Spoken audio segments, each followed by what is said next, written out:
Muito bem, vamos dar continuidade à nossa noite de formação. Que bom que você está conosco, que bom que você está perseverando, está amadurecendo ainda mais, aprofundando o teu conhecimento. E o nosso desejo é que quanto mais nós conhecemos, melhor nós possamos crer mais profundamente. Padre Fábio nos trouxe esta primeira parte, bastante introdutória, que nos fala do eu creio, nós cremos, nos traz alguns elementos que são essenciais para que nós consigamos compreender os passos que vêm a partir de agora. Por quê? Porque agora nós vamos entrar diretamente no nosso símbolo apostólico, o nosso creio, o nosso credo, como assim dizemos. Por isso este momento também é bastante importante e é preciso que nós fiquemos atentos a tudo aquilo que eu vou dizer. Muito daquilo que eu vou falar estará fundamentado na palavra de Deus. Então, se você está com a tua Bíblia aí pertinho de você, eu peço que você a tenha em mãos para que possamos folhear também a Sagrada Escritura e assim fundamentarmos a nossa fala. Primeiramente, é importante que nós compreendamos que o creio, ele é um sinal da nossa fé batismal. Todos nós que fomos batizados e assumimos a fé da igreja. Fomos batizados em nome do Pai, do Filho e do Espírito Santo. Assumimos esta fé como sendo nossa, uma fé da igreja comunitária, que torna-se também uma fé pessoal. Eu escolhi fazer este caminho e é por isso que nós precisamos conhecer as razões de nossa fé. Quando nós nos deparamos com o símbolo apostólico, nós temos a segurança de tudo aquilo que a igreja crê e professa ao longo dos séculos.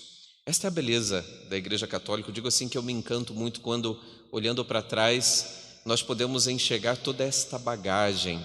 Se nós pegarmos cada palavra, cada artigo do nosso creio, nós vamos estar experimentando a mesma fé daqueles 12 que tiveram um contato direto com Jesus. Nós estamos experimentando o próprio Cristo, é como se Ele estivesse nos falando agora.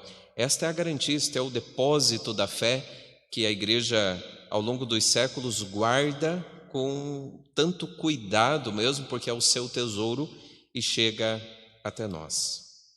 Com certeza você já rezou muitas vezes o creio, seja na missa, seja para iniciar o momento de oração, às vezes quando vamos rezar o terço, e nós vemos que o creio, ele fala do Pai, ele fala do Filho, ele fala do Espírito Santo, de modo que justamente é esta a organização que nós encontramos no nosso creio ou no símbolo apostólico. Vou trabalhar com estas duas expressões. Quando nós dizemos creio, nós começamos, creio em Deus Pai Todo-Poderoso, Criador do céu e da terra, e assim, a partir do Pai, nós vamos dando os passos num aprofundamento cada vez maior de nossa fé. Portanto, o creio, ele está organizado em 3 partes. Nos lembra a dimensão trinitária. Creio no Pai, creio no Filho, creio no Espírito Santo. Esta trindade, a presença trinitária no creio, encontra-se distribuída também em 12 artigos. Olhemos que esses números são muito significativos. O número 3 nos recorda sempre Deus, a presença divina na nossa vida, no nosso caminho, na nossa história. O 3 é um número ímpar, portanto, Deus é 3 pessoas em uma única essência, mesma substância, natureza, enfim, é indivisível. É uma unidade presente na Trindade. E o 12, o número 12, nos lembra a totalidade. Eram 12 as tribos de Israel, são 12 os apóstolos, de modo que o número 12 nos recorda esta totalidade. E assim, o creio está organizado em 12 artigos, que nos ajudam a compreender melhor a nossa fé. Vamos ficar neste momento agora com esta primeira parte. Quando nós pegamos o símbolo niceno-constantinopolitano, nós vamos encontrar esta expressão: creio em um só Deus, Pai Todo-Poderoso, Criador de todas as coisas visíveis e invisíveis. Onde está a fundamentação desta verdade da nossa fé? Pega lá a tua Sagrada Escritura, no livro do Deuteronômio, é o 5º livro da nossa Bíblia, Deuteronômio, no capítulo 6, versículos 4 e 5. Deuteronômio, capítulo 6, versículo 4 e 5. Olha o grande mandamento que até hoje é muito presente na vida do povo de Deus, na vida do povo israelita. Tanto os judeus quanto os cristãos têm muito forte, muito presente esta verdade. Ouve, ó Israel, Yahvé, nosso Deus, é o único Yahvé. Vou usar outra expressão, porque eu estou usando aqui a tradução da Bíblia de Jerusalém. Ouve, Israel, o Senhor é o nosso Deus, é o único Senhor. Portanto, amarás ao Senhor teu Deus com todo o teu coração, com toda a tua alma e com toda a tua força. Creio em um só Deus. Esta é a primeira verdade incontestável que nós professamos. Deus é um só. E nós nunca podemos duvidar disso. E temos que cuidar muito nas nossas expressões e na nossa fala. Até quando nós dizemos em nome do Pai e do Filho e do Espírito Santo. A gente tem costume às vezes de separar Pai, o Filho e o Espírito Santo, quando na verdade é uma unidade. 3 pessoas em um só Deus. Deus é um só. E este Deus que é um, nós temos esta experiência dele na nossa vida, porque ele se revela a nós e o homem é capaz de Deus. O Catecismo da Igreja Católica nos recorda isso. E ele se revela a nós, sobretudo, em 2 momentos que são marcantes para a história de toda a humanidade. Recordemos, irmãos, o seguinte: nossa história, e é isso que nós cristãos cremos, ela, diferente do que outras culturas acreditam, não é uma história circular, é uma história linear. Nós não estamos num círculo de que de repente as coisas acontecem e se repetem. Quando a gente olha, por exemplo, as estações, quando a gente se depara com o verão, outono, inverno, primavera, não é um ciclo simplesmente, mas nós acreditamos que a nossa história ela é linear. Ela tem um ponto de início e ela terá um ponto final. Tudo parte de Deus e tudo volta para Deus. Ele é o alfa e o ômega, o princípio e o fim de todas as coisas. Portanto, nós temos 2 momentos no arco desta história que é linear, 2 momentos fortes. Primeiro deles, o momento da criação, a origem de todas as coisas. E o segundo momento é o momento da revelação. Nós queremos nos ater agora a este primeiro momento.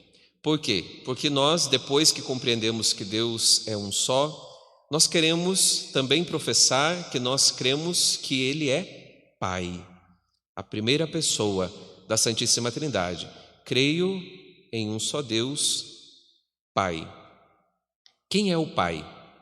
O Pai é a fonte e a origem de tudo aquilo que existe. Ele é o Criador, e por isso o nome Pai nos recorda justamente isso. Diretamente ligada à pessoa do Pai está a criação de tudo o que existe, do céu, da terra, das coisas visíveis, das coisas invisíveis. Deus é Pai porque é a fonte e a origem de tudo. Mas não só isso, nós dizemos no nosso creio, Deus é Pai Todo-Poderoso. E esta é uma das atribuições de Deus. Nós, pela nossa inteligência, jamais conseguiremos chegar à essência divina. Como São Paulo recorda em uma de suas cartas, hoje vemos como um espelho, de maneira confusa. Um dia sim veremos face a face como o Senhor é. Então a nossa inteligência, limitada por ora, não consegue chegar à essência divina, mas consegue perceber os atributos de Deus, aquilo que Ele manifesta de si a nós, e aquilo que nós buscamos e pela força do Espírito Santo, com os seus dons, conseguimos descobrir de Deus. Portanto, nós sabemos, Ele é todo-poderoso. A onipotência presente em Deus faz com que Ele governe todas as coisas.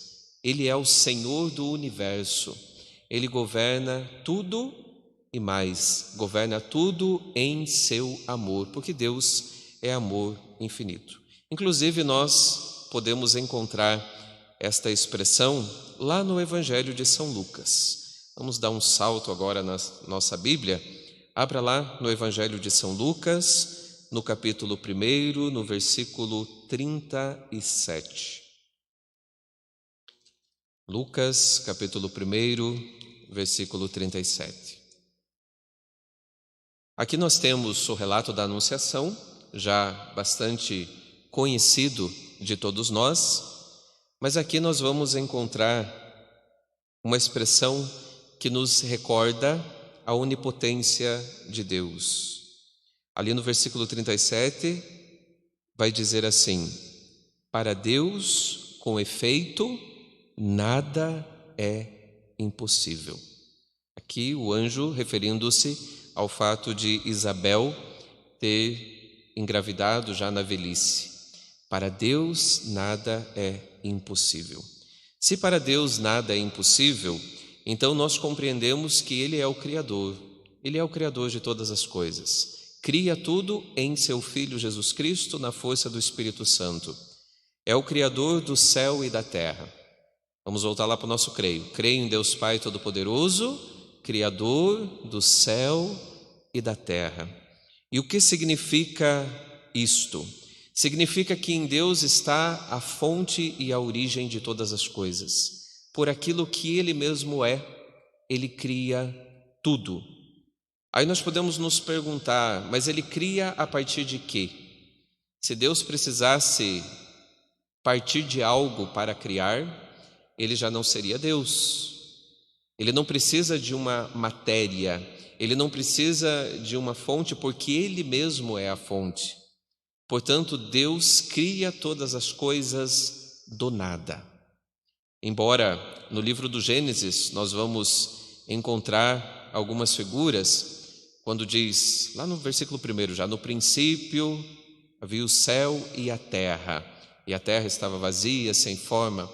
Aqui não quer dizer que de repente já existia uma matéria inicial a partir da qual o Senhor cria todas as coisas. São expressões, inclusive aqui o livro do Gênesis nos recorda muito aquilo que a própria filosofia nos fala e outras linhas, outras correntes, dos 4 elementos da natureza, terra, fogo, ar e água.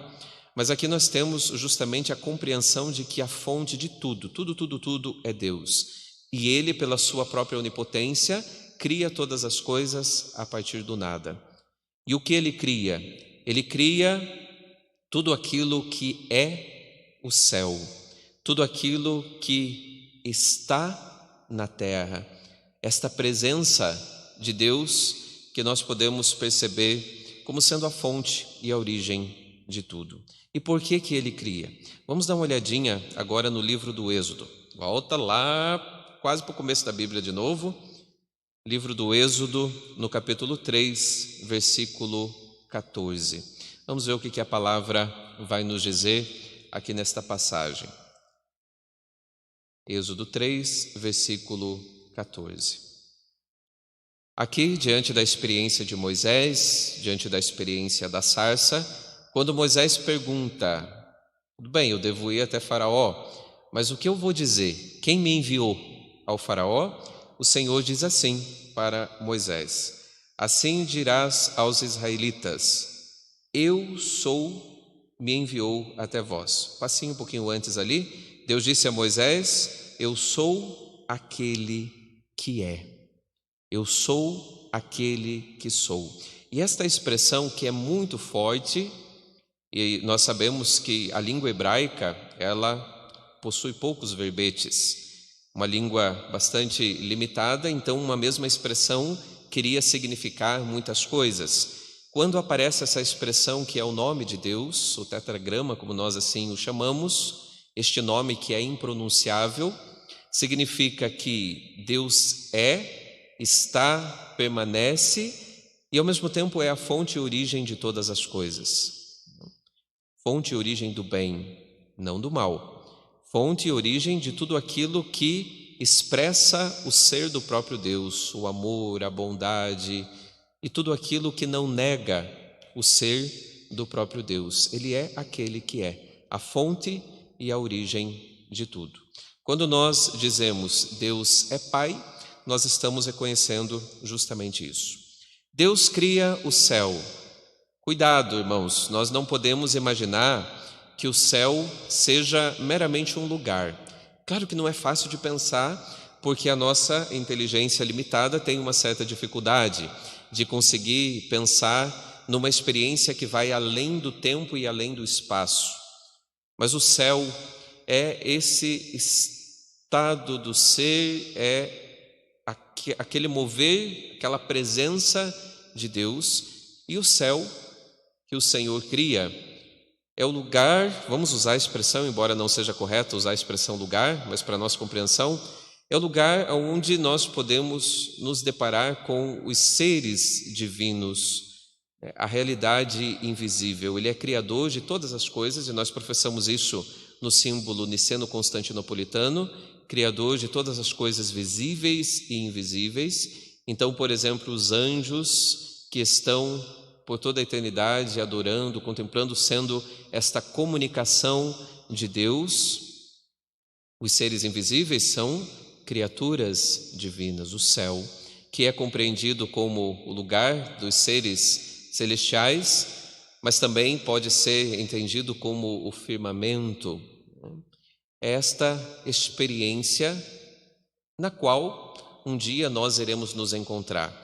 A igreja, ela professa, crê profundamente na experiência do céu, mas a própria escatologia, que estuda as coisas últimas, chega a um ponto que ela se depara com um limite, o limite do mistério, daquilo que é o depois, o além, que nós experimentaremos, mas é o desejo e nós almejamos, sim, este céu. Deus cria também todas as coisas aqui da terra, e como é lindo o relato do livro do Gênesis. E não é verdade que Gênesis contradiz a ciência, contradiz a razão. Inclusive, Papa João Paulo II era um grande defensor desta questão da unidade entre a fé e a razão. Papa Bento XVI, também um grande intelectual, sempre nos recorda que a fé jamais vai contradizer a razão. Inclusive, nós temos presente na história da Igreja, tempo de São João Paulo II, uma encíclica muito bonita que é a Fides et Ratio, que nos recorda esta unidade da fé e da razão. E nós vemos que a ciência jamais vai negar a fé e a fé não nega a ciência, como às vezes se afirma por aí. O livro do Gênesis é um relato tão belo desta criação, deste cuidado de Deus que faz as coisas todas perfeitas e vê que tudo era bom, e não só bom, mas tudo muito bom, e tudo ele faz por amor. A terra, que representa o mundo dos homens, tudo aquilo que é criado por Deus para o homem. Quero convidá-los para fecharmos esse momento com uma palavra que está lá em Gênesis, no capítulo 1, no versículo 26 até o 28. Deus cria tudo, Deus cria todas as coisas, a fonte e a origem de tudo está em Deus, mas depois de o Senhor, de Deus nosso Pai, criar todas as coisas, no último dia Ele cria sua obra mais perfeita, sua obra-prima. Embora tudo que Deus faça seja perfeito, mas vamos usar então melhor essa expressão, a sua obra-prima, que Ele olha com carinho muito profundo. Versículo 26 diz assim: Deus disse: façamos o homem à nossa imagem, como nossa semelhança, e que eles dominem sobre os peixes do mar, as aves do céu, os animais domésticos, todas as feras e todos os répteis que rastejam sobre a terra. Deus criou o homem à sua imagem, À imagem de Deus ele o criou, homem e mulher ele os criou. Deus os abençoou e lhes disse: sede fecundos, multiplicai-vos, enchei a terra e submetei-a, dominai sobre os peixes do mar, as aves do céu e todos os animais que rastejam sobre a terra. Deus cria então a sua obra-prima, o homem e a mulher, e os coloca neste mundo para, na história, no linear da história, desejarem e buscarem o céu. O homem originalmente foi criado em estado de graça, em perfeita harmonia com o Senhor. Pecou, negou a Deus e, como consequência, vem a morte, vem o sofrimento, mas Deus, o Pai, não desiste daqueles a quem Ele criou com tanto amor, e chegada a plenitude dos tempos, Ele nos envia o Seu Filho. É o próximo passo que nós vamos dar nesta live formativa. O Filho. Creio no Pai, que é a fonte e origem de tudo, do amor. Cremos no Filho. Antes, vamos cantar um pouquinho com o Padre Fábio, e depois o Padre Rafael, vem nos falar sobre o Filho.